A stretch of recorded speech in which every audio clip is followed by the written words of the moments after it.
ये आकाशवाणी है। प्रस्तुत है कार्यक्रम सुर्खियों में। इसके अंतर्गत आज सुनिए, कोविड महामारी में अपने माता पिता खोने वाले बच्चों की मदद और सशक्तिकरण के उद्देश्य से शुरू की गई पीएम केयर्स फॉर चिल्ड्रन योजना पर चर्चा। इसमें भाग ले रही हैं राजनीतिक विश्लेषक अशोक टंडन और आकाशवाणी संवाददाता कमल कुमार प्रजापति। कोविड महामारी से यूं तो हर उम्र का व्यक्ति प्रभावित हुआ है, परंतु उन बच्चों पर इस महामारी का गहरा असर हुआ है जिनके माता पिता नहीं रहे, क्योंकि उन बच्चों के सामने एक पूरा भविष्य है। कल प्रधानमंत्री द्वारा एक अहम बैठक की अध्यक्षता की गई और इस बैठक में एक अहम योजना की शुरुआत की गई। इस योजना के तहत महामारी में जो बच्चे अपने माता पिता को खो चुके हैं, उनकी मदद और उनके सशक्तिकरण के लिए पीएम केयर्स फॉर चिल्ड्रन योजना में कई लाभ बच्चों को दिए गए हैं, चाहे वो उनकी प्राथमिक शिक्षा हो, माध्यमिक शिक्षा हो, यहां तक कि 18 साल से ऊपर के बच्चों की उच्च शिक्षा के लिए भी बच्चों को वित्तीय सहायता से लेकर उनको आत्मनिर्भर बनाने तक के इसमें कई लाभ दिए गए हैं। एक विशेष कोष की भी व्यवस्था की गई है। तो अशोक जी, सबसे पहले तो मैं इस योजना पर आपसे एक विस्तृत दृष्टि चाहूंगा और साथ ही मैं ये भी जानना चाहूंगा कि इस समय में इस योजना का आना इन बच्चों के लिए कितना मददगार है। जब प्रधानमंत्री नरेंद्र मोदी ने पीएम केयर्स फंड की घोषणा की थी, तो उस समय ये आलोचना की गई थी कि प्रधानमंत्री ने इस नाम से ये फंड क्यों लागू किया। लेकिन हमने देखा कि जितनी खुलकर लोगों ने इसमें योगदान दिया और जिसके चलते इसमें जो भी राशि इकट्ठी हुई है, ये हो नहीं पाती अगर इस प्रकार का फंड नहीं बनाया जाता और उसमें लोग खुलकर अपना योगदान नहीं देते।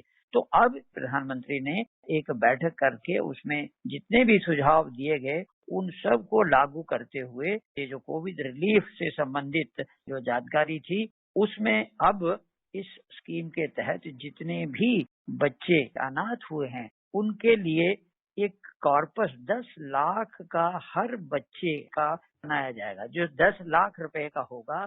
और ये सब फंड जो है पीएम केयर फंड से आएंगे और इसमें से ऐसे बच्चों को 18 वर्ष की आयु पूरी करने पर मासिक वित्तीय सहायता और 23 वर्ष की आयु पूरी करने पर पीएम केयर से 10 लाख की राशि मिलेगी। इनको निःशुल्क शिक्षा दी जाएगी।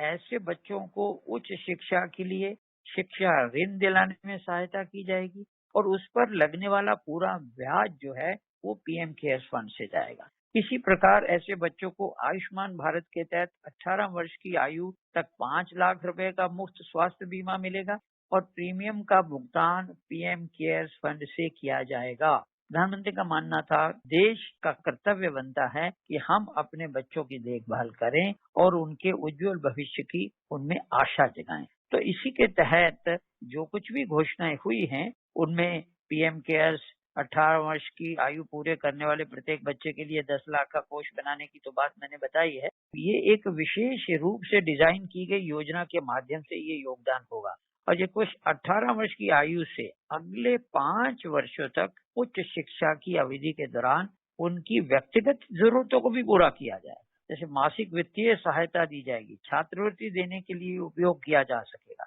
और 23 वर्ष की आयु पूरे करने पर उन सब को व्यक्तिगत और व्यावसायिक उपयोग के लिए एक मुश्त के रूप में कोष की राशि भी मिलेगी। अब स्कूली शिक्षा की जहां तक बात है, 10 वर्ष से कम आयु के बच्चों के लिए नजदीक के केंद्रीय विद्यालय या निजी विद्यालय में डे स्कॉलर के रूप में प्रवेश दिलाया जाएगा। अगर बच्चे का दाखिला किसी निजी स्कूल में होता है तो भी पीएम केयर्स फंड से नियमों के मुताबिक फीस दी जाएगी। पीएम केयर्स उनकी वर्दी, पाठ्य पुस्तकों, नोटबुक पर होने वाले खर्चे का भी भुगतान करेगा। अब इसी प्रकार स्कूली शिक्षा जो 11 से 18 वर्ष के बच्चों के लिए है, उनके लिए भी केंद्र सरकार के किसी भी आवासीय विद्यालय यानी हॉस्टल वाले स्कूल में, जैसे कि सैनिक स्कूल, नवोदय विद्यालय आदि में भी प्रवेश दिलाया जाएगा। अब यदि बच्चे को अभिभावक, दादा दादी, नाना नानी या किसी ऐसे विस्तारित परिवार की देख में रखा जाना है तो भी उसे निकटतम केंद्रीय विद्यालय या निजी विद्यालय में डे स्कॉलर के रूप में प्रवेश दिलाया जाएगा। तो इस प्रकार हम देखते हैं अब जब बात आएगी उच्च शिक्षा की, तो मौजूदा शिक्षा ऋण के जो मापदंड हैं उनके अनुसार भारत में व्यावसायिक पाठ्यक्रमों यानी कि जो प्रोफेशनल कोर्सेज हैं उसके लिए उनको शिक्षा ऋण दिलाने में बच्चों की सहायता की जाएगी। और विशेष बात, इस ऋण पर लगने वाले ब्याज का भुगतान भी पीएम केयर्स फंड से किया जाएगा। अब आखिरी बात, विकल्प के रूप में ऐसे बच्चों को केंद्र या राज्य सरकार की योजनाओं के तहत स्नातक यानी ग्रेजुएशन, व्यावसायिक पाठ्यक्रमों यानी कि प्रोफेशनल कोर्सेज के शिक्षण शुल्क, पाठ्यक्रम शुल्क के बराबर की छात्रवृत्ति भी दी जाएगी। जो बच्चे मौजूदा छात्रवृत्ति योजना के तहत पात्र नहीं हैं, उनके लिए पीएम केयर्स एवं समकक्ष छात्रवृत्ति प्रदान की जाएगी। और अशोक जी, जैसा कि पीएम केयर्स फंड का आपने जिक्र किया, जबकि एक विजन के तहत एक पूरी योजना बनाई गई है जिसमें कि बच्चों के भविष्य को देखते हुए इस पूरी योजना को डिजाइन किया गया है, तो इस विजन को आप सरकार के किस तरह से देखते हैं? देखिए, प्रधानमंत्री नरेंद्र मोदी पिछले 7 साल में जितनी सामाजिक कल्याण की योजनाएं लागू की गई हैं केंद्र सरकार द्वारा, लेकिन जब कोविड का पहली वेव आई उस समय जब देश इसके लिए तैयार नहीं था, तो मास्क बनाने से लेकर वेंटिलेटर बनाने से लेकर पीएम केयर्स फंड की ओर से दिल खोल कर इसमें लगाया गया था ताकि देश में जो हमारी स्वास्थ्य इंफ्रास्ट्रक्चर है हेल्थ का, उसको खड़ा किया जाए। उस समय भी ये बात स्पष्ट हुई थी, प्रधानमंत्री ने ये पीएम केयर्स फंड क्यों बनाया, लेकिन अभी वो सब आलोचकों के आज मुंह बंद हो गए हैं। अब तो ये है कि भाई ज्यादा से ज्यादा उसी फंड में से ही सुविधाएं दी जा रही हैं।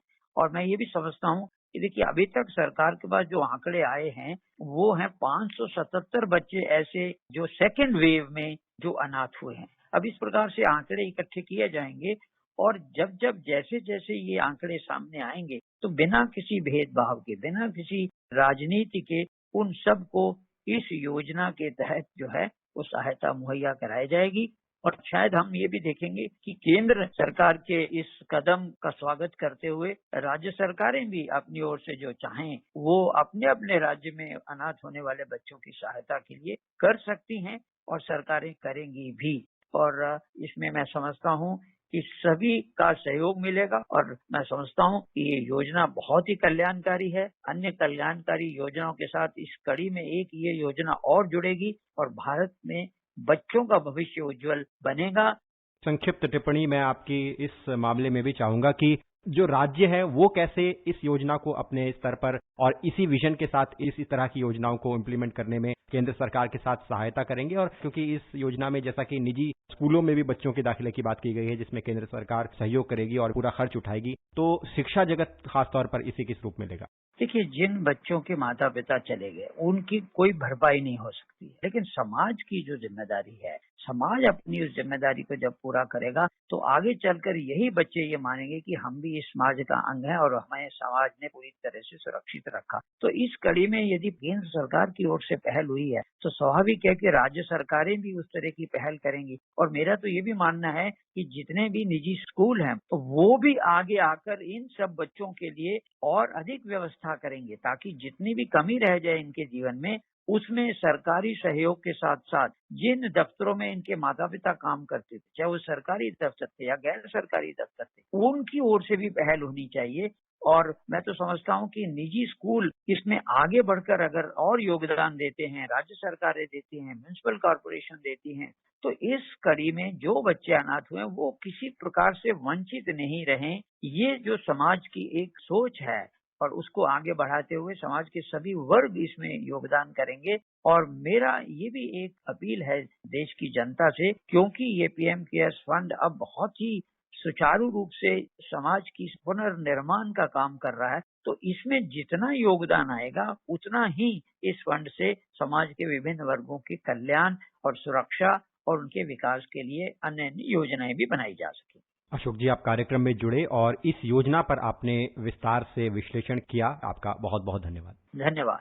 अभी आप सुन रहे थे कोविड महामारी में अपने माता पिता खोने वाले बच्चों की मदद और सशक्तिकरण के उद्देश्य से शुरू की गई पीएम केयर्स फॉर चिल्ड्रन योजना पर चर्चा। इसमें भाग ले रहे थे राजनीतिक विश्लेषक अशोक टंडन और आकाशवाणी संवाददाता कमल कुमार प्रजापति। ये कार्यक्रम आकाशवाणी के समाचार सेवा प्रभाग द्वारा प्रस्तुत किया गया। इसे आप हमारे mobile app news on AIR पर भी सुन सकते हैं। इस कार्यक्रम के संबंध में अपनी प्रतिक्रिया आप हमें ईमेल कर सकते हैं। पता है airnsdtalks@gmail.com।